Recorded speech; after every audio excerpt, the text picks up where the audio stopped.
ASH 2015 coverage in Orlando. I'm Thomas Baldrick, joined now by Dr. Owen O'Connor from Columbia University. Thanks, sir, for taking a couple of minutes out of your busy day. Thank you for having me. Let's talk about this study of yours, Randomized Phase 3 in patients with relapsed refractory peripheral T-cell lymphoma.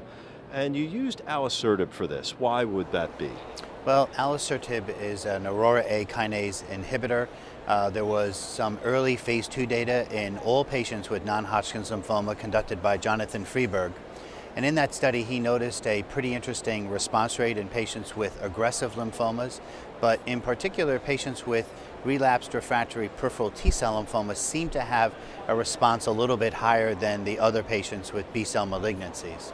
That observation actually compelled Millennium to conduct a large randomized study to sort of cut to the chase quick to see if Alisertib would have a benefit, clinical benefit in patients that would be superior to some of the commonly accepted standards in the field. How did you go about doing it? What was the design?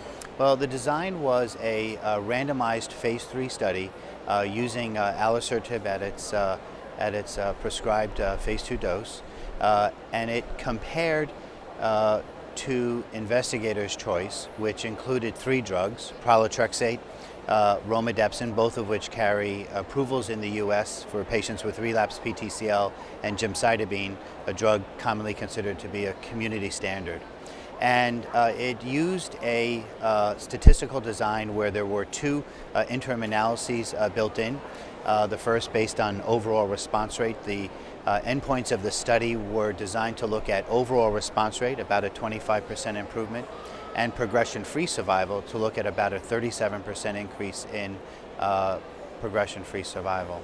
So the study met its first interim analysis. It wasn't designated as futile by the Data Safety Committee, and it accrued to a total of about 270 patients. But at the second interim analysis, the statistical design was such that the conditional power of the study had suggested that the data at that time point was unlikely to meet the 33% improvement in progression-free survival at the final analysis. And so the study was terminated after the second interim analysis. So what's significant in what you learned from that? That's a great question. And so it might be easy for the casual observer to say, well, why would you jump from, that phase 1-2 data, small numbers, to a phase 3? Obviously, the general approach many investigators take is, well, go to a phase 2. If the phase 2 looks promising, then go to the phase 3. But I actually credit the sponsor for, taking it on. And that means that they were trying to get the drug, what they thought was going to be a very effective, valuable drug for patients with this challenging disease. We all recognize that the landscape of lymphoma has changed a lot over the last several years. We've made substantial improvements in patients with Hodgkin lymphoma, even the ABC germinal, post-germinal center large cell lymphoma, major advances. The 2 areas where we haven't done well, peripheral T-cell lymphoma, double hit lymphomas.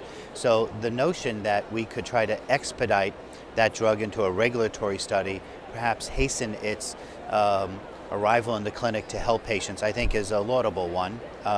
Subsequent data just released very recently by Paul Barr through a SWOG study demonstrated that in a population of patients with relapsed refractory PTCL, there was a very good response rate.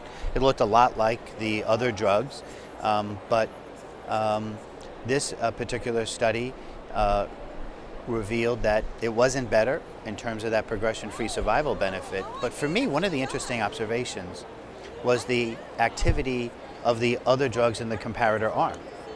And while there weren't that many patients that received Romi or Gem, most of the patients had received pralatrexate, the response rate for pralatrexate was about 44%. So it actually did a little better than what we had seen in the PROPEL study, probably because that patient population was not as heavily pretreated, but gemcitabine didn't fare as well. So if Alisertib was better than any individual drug in the comparator arm, is probably a little bit better than gemcitabine, a drug for which there's really very limited published information in terms of its activity and duration of benefit in T-cell, but gemcitabine proved to be difficult to give to these particular patients. So there had really never been a large study in the order of what we've seen with BELIEF or PROPEL or romidepsin to study gemcitabine in the population. So for me, the take-home message, some of those comparator drugs, Romi, pralatrexate, performed pretty well, probably better than what the registration-directed studies did. Gemcitabine, a commonly accepted community drug, a drug used in the community for this population, didn't do as well. Alisertib probably equivalent to those other FDA-approved drugs in this setting. Hence the term they call it trial. Hence the trial. And you know what, Dr. O'Connor, though, in the beginning you said the goal was cut to the chase. Yes. So you still were able to do that, it was just finding different answers. That's right. Well, you know, one of the interesting follow-ons to this study could well be that some work done by my laboratory at Columbia has shown that alisertib potently synergizes with romidepsin. And that synergy we were able to demonstrate in vitro and in vivo. And now Michelle Finale at MD Anderson is doing a phase 1/2 study looking at alisertib plus romidepsin. It's very early, but her early suggestions, her early data, which I think are being presented here at ASH, seem to suggest that there's very good activity of the combination.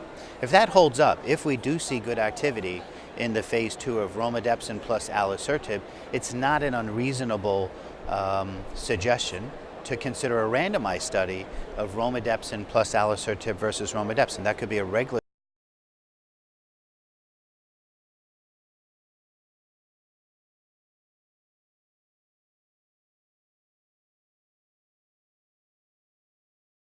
Thanks for sharing your time with us. We appreciate it. Thank you.